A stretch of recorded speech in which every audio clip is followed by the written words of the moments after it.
Hey, doctor, muchísimas gracias por la invitación. Antes que nada, ¿se ve la presentación? ¿Se escucha bien? Perfecto. Excelente. Pues es muy grato dirigirme a colegas de Latinoamérica, vecinos míos. Como el doctor lo había mencionado, yo soy peruano. Yo estudié la carrera de medicina en Perú y la residencia ya la hice en Barcelona. Y le continué posteriormente la subespecialización en Inglaterra, donde al final me he quedado. Muy buenos días a todos, aquí ya es mediodía y el tema que les voy a hablar es un poco el tema de la neurotrofia o la queratitis neurotrófica y un poco también del nuevo tratamiento que estamos ahora haciendo en Moorfields y que se está cada vez más popularizando, que es la neurotización, corneal neurotization, es el término en inglés. Me van a perdonar, yo estoy un poco más acostumbrado, me parece, a los términos en inglés. La presentación es en inglés, pero creo que no debería haber ningún problema. Bueno, esta condición es una condición degenerativa. Lo que pasa es que se pierden terminaciones nerviosas del nervio del trigémino en la córnea. Afortunadamente no es muy común, no tiene una incidencia baja realmente. Pero estos casos son los casos que son difíciles y a veces uno no quiere encontrarnos con estos pacientes en la clínica porque sabemos que siempre van a tener algún problema. Y tienen algún problema porque hasta hace poco solo hemos sido capaces de tratar o dar un tratamiento de soporte, un tratamiento médico para prevenir más complicaciones y nunca hemos o no se había tratado el problema de la raíz, ¿no? Que es el problema de la ausencia de nervios. Si ustedes ven estas dos fotografías ahí, son de pacientes que tienen exactamente la misma patología, pacientes relativamente jóvenes que tuvieron cirugía del el neuroma del acústico. Y pueden ver, este es a los 6 meses de la cirugía. Entonces, el resultado varía enormemente en uno de acuerdo al otro. Y esto nos evidencia la importancia de un tratamiento precoz y un tratamiento temprano, básicamente, ¿no? En primer caso se perforó, en el segundo caso no fue necesario hacer más que una membrana amniótica y una tarsorrofía y continuar tratamiento de soporte y el paciente hasta ahora le está yendo muy bien, su visión se mantiene. Muy brevemente, para recordarles que el trigémino tiene 4 núcleos, básicamente 4 núcleos. Uno es un núcleo motor y 3 son sensitivos que se distribuyen a lo largo del tronco encefálico. No es un solo punto, está tanto en el bulbo, en el puente y en el mesencéfalo. Todos los núcleos sensitivos se distribuyen a través del tronco encefálico. Y esto explica mucho, sobre todo en casos congénitos, en que se ven eh, em, anestesia aislada de la córnea sin otra afectación del trigémino. El núcleo motor, como todos ya saben, inerva los músculos de la masticación. El nervio trigémino se ramifica en 3 grandes ramas. En la anterior ya lo pueden ver. Después del ganglio de Kasser, tenemos la rama oftálmica, la maxilar y la mandibular. Y la rama oftálmica también hay 3 grandes ramas que se originan. La primera es la frontal, la segunda es el nasociliar, ¿no? Los nervios nasociliares son los que finalmente van a inervar al globo ocular. Y los nervios nasociliares largos son los que van a inervar a la córnea. Y la otra rama es la rámida lacrimal. En la rama frontal, quiero que presten atención a estos 2 nervios que van a inervar la parte superior de la frente. Es el nervio supraorbital y el nervio supratroclear, porque son los nervios que vamos a utilizar o a trabajar cuando hacemos el procedimiento de corneal neurotization.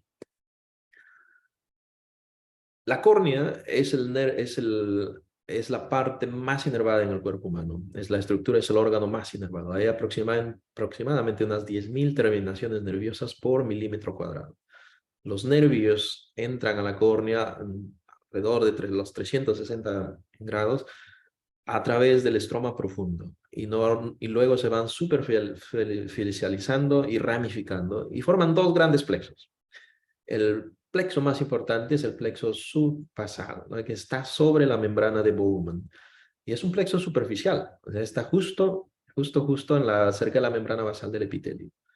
Y esto estamos hablando aproximadamente de unos 60, 70 micras. Es por eso que cuando hacemos cirugía refractiva, cuando hacemos LASIK o PRK, inevitablemente estos nervios van a ser afectados. Y este tipo de cirugía es una de las causas de neurotrofia, de queratitis neurotrófica. Incluso cuando hacemos las nuevas técnicas como el SMILE, que es básicamente intraestromal, también ocurre un daño en el plexo estromal. O sea, es no cirugía de la córnea, especialmente refractiva, que no afecte a la sensación, a la inervación. El research, los estudios de research nos han demostrado, obviamente, que la córnea no es un objeto o un órgano inerte, es un órgano vivo. Hay células y hay estructuras y hay una interacción realmente entre el epitelio, los nervios y las células del estroma, los queratocitos. Y esta interacción es muy importante para mantener la transparencia, lo que llamamos la homeostasis. Y se produce a través de señalización a través de moléculas, básicamente. Entonces, lo que pasa es los nervios, entre los nervios, los dos grandes, las dos grandes partes o más importantes son las células del epitelio y los nervios, ¿no? Las terminaciones nerviosas. Entonces, los nervios no solo van a proveer el reflejo del parpadeo, el incremento en la producción de lágrima, sino también tienen funciones tróficas. Y tróficas porque producen sustancias que son las neurotrofinas, ¿no? Las principales las pueden ver ahí. Y todas esas son importantes para mantener básicamente el epitelio. Entonces, la sustancia P y el péptido relacionado con la calcitonina específicamente son los que van a promover la diferenciación y la migración de células epiteliales para mantener la barrera intacta, ¿no? Del epitelio. Y a la misma vez, las células epiteliales van a producir o no solamente proveen la barrera mecánica, sino que también van a producir el nerve growth factor, que es el factor de crecimiento derivado del nervio, ¿no? Que va a permitir que los nervios se mantengan sanos y funcionen de una manera adecuada. Eso es una interacción. Entonces, cuando hay una disrupción en la inervación, o sea, cuando hay un daño en los nervios, todas estas funciones van a ser alteradas y todo esto va a resultar en una úlcera, en un melting y finalmente una perforación. Los queratocitos, ¿no? Que son células de reparo, cuando hay un insulto o cuando hay un problema en pacientes sin sensación corneal, van a promover el scarring, van a promover las cicatrices. O sea, no van a ser capaces de reparar la córnea, de mantener la integridad de la córnea o la transparencia de la córnea. Múltiples causas de neurotrofia corneal. Las principales, las que vemos aquí, son las infecciones. El herpes simplex es el principal y el zóster. Pero también las cirugías, como les había mencionado, la cirugía corneal y la cirugía que afecta al nervio trigémino, básicamente tumores en el sistema nervioso central. Ahí está una fotografía de las superiores de un paciente con una causa congénita, una anestesia congénita de la córnea. Estos pacientes muchas veces también van asociados con una anestesia del trigémino, o sea, en toda la cara. Y los padres le van a mencionar que el niño tiene heridas y sigue jugando, o se cae, sangra y sigue jugando. No, no tiene ningún dolor. Y lamentablemente el pronóstico no es muy bueno en estos casos. Pero se abre una esperanza con la neurotización corneal, como les voy a presentar posteriormente. Y la segunda figura, el siguiente gráfico es para que vean cómo la cirugía de LASIK puede afectar también significativamente la inervación de la córnea. He tenido dos pacientes con reducción significativa de la sensación corneal y uno de ellos tuvo algunos problemas. Básicamente hasta ahora costó muchísimo tener la estabilidad. Entonces, cuando uno hace uno de estos tratamientos, hay que informar al paciente de que es mínimo el riesgo, pero puede ocurrir. Esta es una fotografía de la imagen confocal, de la microscopía confocal. La primera imagen es una córnea prelásica, una córnea donde se puede ver a los nervios. Y la segunda fotografía es 6 meses después del LASIK. Entonces, pueden ver que la regeneración no siempre es perfecta, es muy deficiente. O sea, siempre hay una reducción de la sensación, que es mínima en la mayoría de pacientes, pero puede ser considerable. Y hay múltiples causas, como pueden ver ahí, incluso lentes de contacto y gotas para el glaucoma pueden resultar en una significante reducción de la sensibilidad. Y, y puede estar asociado a una lesión a cualquier nivel, no solo en la superficie ocular, no solo en la córnea, sino en toda la distribución del nervio trigémino. Esto ya no lo voy a volver a repetir. Entonces, cuando examinamos la sensación de la córnea, hay que examinar also también la sensación del trigémino, la sensación facial, ¿no? El trigémino se distribuye en tres ramas, B1, B2 y B3, y es lo que tenemos que hacer adicionalmente a la córnea. Porque muchas veces el problema no puede estar solo en la córnea. Si hay un caso de anestesia corneal y que es un poco agudo, podríamos estar frente a un tumor cerebral o a un aneurisma. Y eso es importante. En clínica utilizamos la forma de cuantificarlo un poco, es utilizar un estesiómetro. Este es el Cocher-Bonnet, es muy popular y es muy sencillo. Consiste en una fibra de nylon, realmente. Entonces se hace el test a diferentes longitudes. O sea, con una persona normal, una persona joven, con 4 centímetros, eso es un error, hay 4 centímetros, debería notar la sensación de la córnea en el centro de la córnea. Lo podemos clasificar a la queratopatía, a la neurotrófica, en tres grandes grupos. Es decir, es leve, moderado y severo. O sea, si es leve, el epitelio puede estar irregular, puede tener un aspecto no muy saludable, pero, pero está íntegro. El estadio 2 ya tenemos un defecto epitelial, y en el estadio 3, un caso más avanzado, ya tenemos un melting, un problema estromal, un adelgazamiento de la córnea. Brevemente ahí les voy a enseñar a los pacientes con el grado 1, el primer estadio, es un paciente que ya la córnea tiñe con fluoresceína, se parece mucho a una sequedad ocular. Estos pacientes tienen asociados sequedad ocular, como les había mencionado, disminución de la producción de lágrima. Sí, es uno de los puntos clave en casos de anestesia corneal. Cuando ya hay un defecto epitelial, es un estadio 2, un grado 2, ahí es donde tenemos que actuar rápidamente. Y actuar rápidamente normalmente hay que cerrar el ojo o hay que poner una membrana amniótica, porque si no lo hacemos, esto puede progresar y estos pacientes se pueden perforar. O sea, si no hay sensación y no hay mecanismos para promover el regeneramiento del epitelio, un defecto epitelial persistente se asocia siempre con el melting del estroma y la perforación. Hay muchas formas hay algoritmos, ¿no?, propuestos para tratar esta condición. Como les había dicho, es muy difícil y depende mucho de los estadios. Pero todos estos pacientes necesitan lubricantes, y lubricantes que sean libres de preservativos, preservative free, en adición a todo lo que puedas echar de mano para mantener la integridad del epitelio. Lo que sí hemos visto que es muy de mucha ayuda son las gotas de suero, esas gotas suero autólogo del mismo paciente. ¿Por qué? Porque tienen estos growth factors, estos factores de crecimiento similares a los que son producidos por los nervios. La toxina botulínica, promover la lactosis del párpado, normalmente en mi experiencia no noto que es muy beneficioso, porque la exposición siempre va a estar inferior y el paciente puede seguir o puede no responder solo a la toxina botulínica.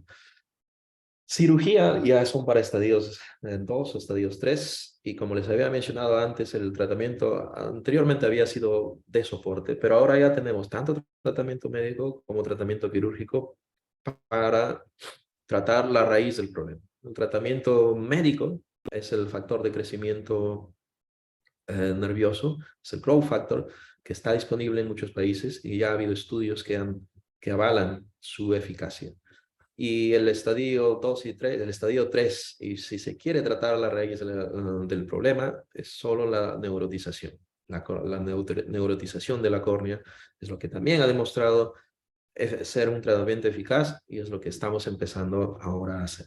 Bueno, entonces el tratamiento varía, pero si damos un tratamiento de soporte solo, con el tiempo siempre va a haber esta cicatrización, este haze, este scarring, y lamentablemente los pacientes van a terminar tarde o temprano en una disminución de la visión secundario a la disminución de la transparencia de la córnea. Esto es inevitable. Los factores de crecimiento que son producidos por los nervios es importante para mantener la transparencia de la córnea y no importa lo que hagamos para mantener el epitelio intacto, si no proveemos de reinervación a la córnea, siempre va a haber una disminución en la transparencia. Lo que les había mencionado, de estadios 2, hay que tratarlos inmediato, ¿no? Y el tratamiento ha de ser es cerrarle el ojo, como les había mencionado.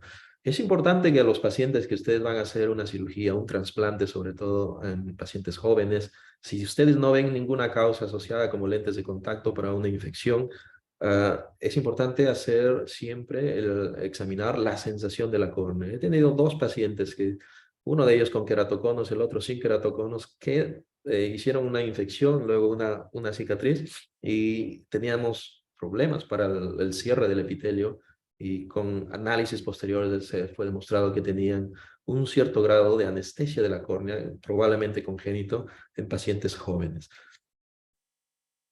Ya, ojalá ya se pueda ver este video. Esto es lo que les mencionaba. Cuando ya tengan un paciente con neurotrofia corneal, anestesia corneal, a la mínima que el epitelio ya empiece a sufrir, tenga un epitelio, es cubrir, o sea, es hacer debridar las porciones necróticas. Esta es la membrana amniótica, la que usamos aquí. Es una membrana amniótica seca, ¿no?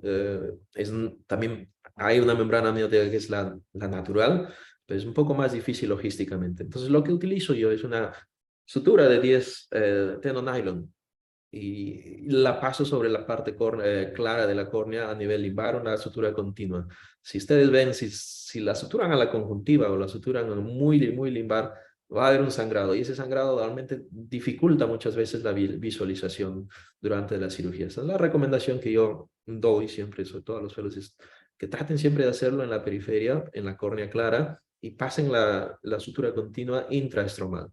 Entonces, no es un procedimiento difícil, pero es un procedimiento necesario, ¿no? Hagan lo que hagan con una paciente con anestesia corneal sobre todo, siempre no va a ser posible que con solo lubricantes y pomadas el defecto cierre. Adicionalmente lo que tienen que hacer es cerrarle el párpado. Entonces, también es un procedimiento, no es muy complicado. Pueden utilizar una sutura de Prolene de 4 o de 6 ceros. Y el propósito es cerrarle el párpado por algunas semanas, entre 1 y 2 meses, y esperar a que ese defecto epitelial cierre. Entonces, no es un tratamiento difícil. En este caso, este paciente tenía anestesia del trigémino. No tuve que utilizar ni siquiera anestesia para este paciente, ¿no? Ni siquiera anestesia, ni siquiera gotas. Entonces, estos son dos de los casos en los que nos llegaron con este estadio y tuvimos que hacer el tratamiento inmediato. Y es posible mantener la integridad del epitelio, mantener los pacientes con una córnea transparente. Obviamente, adicionalmente, todos ellos tienen que tener lubricantes, serum drops, las gotas de suero, y en algunos casos lentes de contacto. O sea, lentes de contacto esclerales son los que van a proteger mejor la superficie de la córnea. Van a proveer lubricación, van a proveer una adecuada visión, pero muchas veces el paciente no los tolera. Pero lo bueno en los pacientes con disminución de la sensación es que la tolerancia es buena. Ellos no lo sienten, a veces no lo notan que la lente está ahí. Porque hacer una tarsorrafia permanente ya es un cambio cosmético, ¿no? Este paciente, y no te previene muchas veces que la córnea progrese hacia una opacidad total. Entonces, brevemente, para tratar la raíz del problema ya tenemos disponible en algunos países el factor recombinante de crecimiento, el growth factor nervioso. Y ha habido estudios, este es el estudio del Reparo 2 hace unos años, que es un estudio multicéntrico en el que se hizo en muchos países de Europa, en 150 casos. Entonces, el factor de crecimiento recombinante es básicamente disponible en gotas y se les da a los pacientes 6 veces al día por un total de 8 semanas, es lo que se hizo en el estudio, y se vio que al final de un año de seguimiento, casi el 85%, 90% de los casos, hubo una respuesta favorable a las 8 semanas, con cierre del defecto epitelial, como pueden ver ustedes en la fotografía, a diferentes concentraciones. La concentración más popular es 20 microgramos, comparado al placebo, obviamente resultó significativa. Se hizo un seguimiento hace un año, me parece que van a salir los resultados posteriores del seguimiento posterior. El problema del factor recombinante es el precio. Y aquí no fue aprobado por el gobierno porque es un precio muy caro. Casi 30.000 libras me parece que salía, 30.000 dólares, perdón, un tratamiento de las 8 semanas. Entonces era inasumible para los pacientes de una seguridad social. Eh, y por el otro lado, lo que les había mencionado es la neurotización de la córnea, lo que hemos empezado nosotros en Moorfields, y se basa en un principio muy simple, ¿no? Es un principio que es la regeneración nerviosa. Cuando hay un problema, cuando un nervio es afectado, lo que puedes hacer es suturarlo, si hay el nervio seccionado, y esperarlo. O sea, es una regeneración axonal. Entonces, es posible, otras especialidades ya lo hacen, reinervar la córnea usando un nervio donante, ¿no? Si el trigémino está afectado en ese lado, se puede usar el trigémino del otro lado o otro tipo de nervios para regenerar la sensación en la córnea. Esto no es nuevo. Esto fue descrito ya hace casi 15 años, ¿no? Publicado por Tersis en el 2009. Pero obviamente la técnica ha ido mejorando. Inicialmente era una técnica muy difícil, muy complicada, y muy pocos centros realmente empezaban a hacerlo. Pero como todo, ha habido una evolución favorable que nos ha permitido ya ¿no? que sea más difundida. Hay dos técnicas básicas de corneal neurotization en este momento. Una es la técnica directa. La técnica directa, lo que quiere decir directa es usar lo que les había mencionado, uno de los nervios no afectados, del lado no afectado del trigémino, del supratronclear o el supraorbitario, y mover, disecar esos nervios y pasarlos hacia el otro lado, alrededor de la córnea, del lado afectado. Es lo que se hacía inicialmente, es lo que se publicó inicialmente, pero obviamente las cosas han ido cambiando. Ya les voy a mencionar, es un problema, técnicamente es muy difícil en hacer esa disección. Lo que está la técnica más popular hoy en día son las técnicas indirectas. ¿En qué consiste? En utilizar otro nervio para conectar el trigémino o el nervio auricular, un nervio trigémino saludable o un nervio auricular saludable, y usar otro nervio, que normalmente es el nervio sural, para usarlo como puente, ¿no? Para proveer como la inervación, sin necesidad de mover estos nervios que normalmente no son muy grandes, el supratronclear, supraorbitario o el infraorbitario. Vamos a ver. Entonces, esta es la técnica directa, los que les había mencionado, es conocer, disecar esos nervios y moverlos hacia el lado contralateral. Pero ¿cuál es el problema? Como lo vamos a ver luego, técnicamente no es tan sencillo. Esta fue la primera publicación de Tersis. Ya pueden ver los nervios saliendo del lado contralateral después de la disección, saliendo encima del párpado, que luego van a ser pasados debajo de la conjuntiva en fascículos, ¿no? Y esto es lo que publicó Tersis, uno de sus casos pre y posoperado, a casi al año de posoperado. O sea, realmente la mejoría fue notable, y los nervios que pueden ver aquí, donde están las flechas, debajo de la conjuntiva, alrededor de la córnea. Pero el problema es este. El problema es, técnicamente, fue muy difícil, ¿no? Porque se tenía que hacer una sutura coronal, o sea, es una sutura de lado a lado en la frente, disecar toda la piel y el tejido subcutáneo hasta encontrar a los nervios. Era imposible realmente no hacer ningún daño o no tener ninguna complicación adicional. Entonces, y eran horas y horas de cirugía. Obviamente, esto no era hecho por oftalmólogos, esto era hecho por cirujanos plásticos, cirujanos maxilofaciales, y una cirugía muy prolongada, ¿no? Y se producía también una denervación, se perdía la sensibilidad en la frente. Entonces, por eso fue que no ganó mucha popularidad. Se intentó también hacer, mucha gente intentó hacerlo esto a través endoscópicamente, pero otra vez la dificultad técnica fue un factor limitante.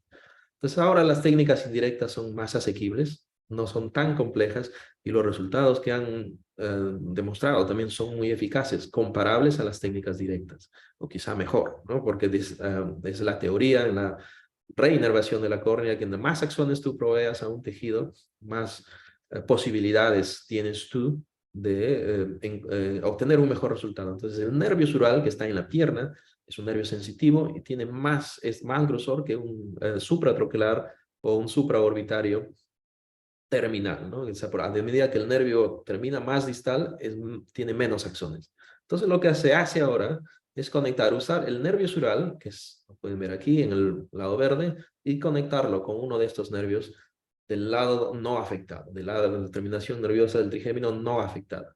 Y obviamente las horas de cirugía se han reducido muchísimo. Inicialmente hablábamos de una operación de 8 a 12 horas, ahora las técnicas indirectas normalmente toman alrededor de 4 a 6 horas, o a veces en promedio. Um, pero ¿qué pasa si un paciente tiene los dos lados afectados? Si es un caso bilateral, de anestesia bilateral del trigémino, tú no puedes utilizar, no podemos utilizar ninguna de las ramas del trigémino. Entonces, ha habido estudios también, los primeros estudios, es conectar el nervio infraauricular, es un nervio que está en el cuello, justo debajo del pabellón auricular, inerva la parte posterior del cuello y es un nervio muy grueso. Entonces, en lugar de usar el trigémino, también se puede conectar ese nervio, utilizar un nervio sural para conectar ese nervio con la córnea. Y esta es una técnica que estamos haciendo nosotros ahora para casos congénitos y bilaterales. Esto fue nuestro primer caso de un caso en un paciente de 4 años con anestesia bilateral de la córnea y pobre paciente ya había bilateral de la córnea y del trigémino y había perdido un ojo y todos los tratamientos que se habían intentado pues habían fallado. Probablemente les voy a presentar un poco después este caso. Los estudios de confocales, de microscopía confocal, han demostrado que realmente o sea, clínicamente se puede ver que los pacientes recuperan la sensación, no es la misma sensación que un paciente sano, y la microscopía confocal ha demostrado que hay nervios, pero son nervios más delgados y en menor cantidad. Entonces hay mucha gente que es muy escéptica a la cornea, al procedimiento de la neurotización. Eh, Hay mucha gente que cree que más que los nervios que se regeneran, son los factores del nervio donante, ¿no? Del nuevo nervio, que van produciendo y que van a permitir que el epitelio se mejore y se mantenga más estable. Es un poco difícil probar todo esto de aquí.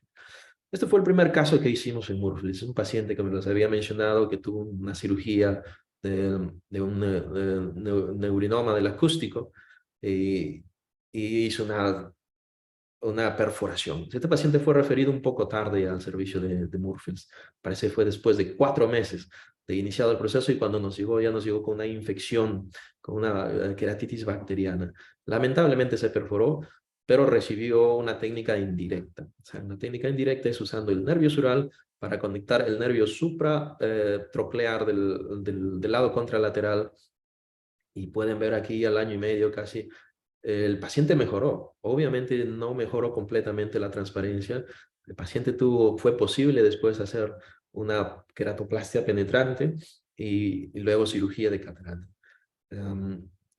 El segundo caso, este es un caso muy interesante y es lo que más vamos haciendo ahora. Tenemos un par de casos en lista de espera. Fue de un niño con anestesia bilateral del trigémino. Entonces no podíamos utilizar ninguno de las ramas del trigémino y este pobre paciente, como pueden ver ahí, ya había perdido un ojo por perforación y una cicatriz, solo tenía un ojo. Y asociado a un síndrome que es muy raro, ¿no? Es un síndrome de displasia del puente congénita, y acompañado de otros problemas también del desarrollo. Y esta es las fotos del ojo ciego, del ojo que se había perforado, el ojo derecho, y el único ojo que él podía ver era el ojo izquierdo, que ya a pesar de todo el tratamiento que habíamos realizado por más de 2 años realmente, es lo que les había mencionado, el epitelio estaba más o menos conservado, pero no estaba transparente. Entonces, este niño le hicimos esta técnica indirecta utilizando el nervio auricular. O sea, la idea aquí fue conectar la sensibilidad, conectar el nervio auricular con la córnea, ¿no? Y el resumen de la técnica es esta, ¿no? O sea, primero se hace una disección, esto lo hacemos con los cirujanos maxilofaciales de la pierna para sacar el nervio sural. Luego es una disección del cuello, en esta parte no, posterior o inferior del pabellón auricular para identificar el nervio preauricular, es un nervio grueso, y luego es pasar a hacer un túnel debajo de la piel para conectar esta parte del cuello con el fondo de saco conjuntival. Una vez hecho esto, se suturan los nervios, como pueden ver aquí, con tenonylon, es end-to-end, ¿no? Distal, distal, y luego se dividen los fascículos del nervio distal para luego ser pasados debajo de la conjuntiva alrededor de la córnea, como ya les voy a mostrar, ¿vale? Este es un poco más de lo mismo, y este es un poco más de lo mismo para que vean un poco cómo es la disección. Realmente el trabajo más difícil es para los cirujanos maxilofaciales que para los oftalmólogos. Ya verán, ¿no? El trabajo del oftalmólogo, nosotros no hacemos mucho. Entonces, cuando ya terminó todo este proceso, ya tenemos listos el nervio distal, es solamente abrir la capa del perineurio y dividirlo en fascículos. Y se ha de pasar estos nervios debajo de la conjuntiva y suturarlos a la esclera cerca del limbo, a 1 milímetro o 1,5 milímetros del limbo. Hay nuevas técnicas que lo suturan un poco más cerca al limbo. La verdad, yo creo que no tiene mucha relevancia, que los nervios que tenemos aquí son nervios mielinizados y a la córnea lo que entran son nervios que no son mielinizados, ¿no? La teoría es que estos nervios al estar cerca de la córnea van a promover obviamente con factores de crecimiento que el epitelio se mantenga intacto, pero también la teoría dice que estos nervios van a perder su mielina y van a poder ingresar también hacia la córnea, pero probablemente no lo hagan en la misma cantidad, no se regenere la misma cantidad de nervios que en un paciente sano, ¿no? O al estado anterior, en el caso de un paciente que haya tenido un problema del trigémino. Entonces es importante distribuir los nervios en los 4 cuadrantes, ¿no? Entonces, estos nervios básicamente están constituidos por acciones, pero estas acciones se van a degenerar. No se ven resultados inmediatos porque tiene que esperarse a la regeneración y el nervio se regenera aproximadamente a 1 milímetro por día. Lo que sí sabemos es que pacientes jóvenes responden más rápido que pacientes mayores. Esta es la cirugía final. Como pueden ver, para nosotros es 1 hora, 1 hora y media de cirugía. El mayor trabajo lo realizan los colegas, ¿no? De cirugía maxilofacial. Este es el caso pre y post. A los 3 meses ya teníamos un resultado significativo. El epitelio mejoró, la transparencia de la córnea mejoró, la visión del pobre paciente mejoró.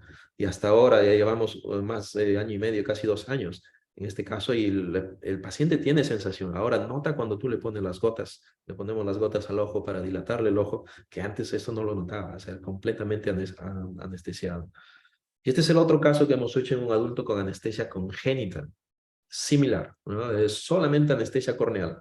Entonces, como era bilateral, los estudios de neurofisiología, normalmente hacemos estudios de neurofisiología para ver cómo están los nervios en toda la cara, en condiciones estas. Hay una unidad de neurofisiología en el Hospital de St. George's, en el que trabajamos muy cercanamente. Los resultados demostraron que todo el trigémino, a pesar de que la sensación parecía normal, no era normal. O sea, cuantitativamente estaba disminuida. Entonces, utilizamos la misma técnica que para el niño. Entonces, este es el ojo derecho y el ojo izquierdo. Decidimos utilizarlo en el ojo izquierdo porque, como pueden ver, este paciente usaba lentes esclerales, mantenía razonablemente una visión, pero estaba ya a punto de la perforación. El epitelio compensaba, pero el efecto epitelial era muy alto el riesgo de perforación. La técnica fue la misma y pueden ver el resultado a los 9 meses. A los 6 meses ya pudimos ver mejoría y a los 9 meses el grosor corneal prácticamente era normal. Incluso la visión mejoró. Todavía hay, ¿no? Potencial para que pueda mejorar, porque tarda mucho verse los resultados, pero ya pueden ver ustedes en la fotografía que está más estable. Entonces, el ojo más afectado ahora es el mejor ojo de esta paciente, que es una paciente joven. Y bueno, básicamente esto yo les voy a resumir. Me gustaría ahora tener sus preguntas. La neurotización, como les he dicho, es un tratamiento nuevo, se está haciendo más popular, parece muy complicado, pero para los oftalmólogos normalmente no es muy complicado, para los cirujanos de maxilofaciales es un poco más difícil, pero ellos están muy habituados a hacer esto. Ellos utilizan mucho los nervios o cirujanos plásticos, ¿no? Para tratar problemas relacionados con el nervio facial o otros nervios.